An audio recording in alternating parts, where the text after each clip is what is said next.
An English writer and editor from Scotland told Xinhua in a recent interview that Western media have kept spreading disinformation on China as a conscious strategy to undermine China's rise, and to develop negative feelings of hostility among a huge audience who know nothing about China.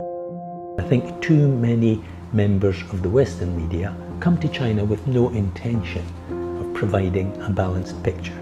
They come here with an objective of painting the most negative possible light. I think that the problem with Western media reporting in China dates back to approximately the time that I came to China.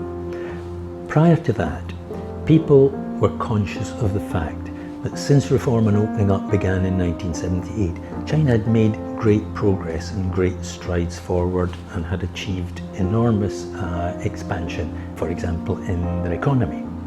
But China didn't look like a threat.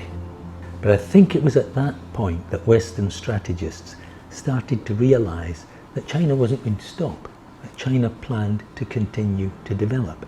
And that's when they became conscious of the fact that ultimately China was going to overtake them in economic terms.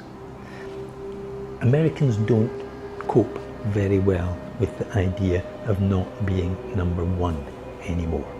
And they've developed this belief that they have a right to be number one. The Western media spread disinformation about China because they're told to do it. They're told to do it by the people who run the show.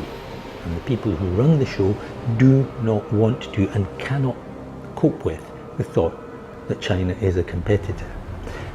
And they can only see it in their own terms.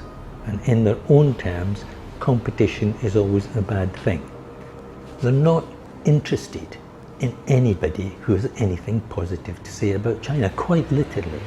As each day passes and as you review Western media coverage of China, you see less and less signs of anything positive at all, and more signs of hostility. In the West, the mainstream media control the megaphone.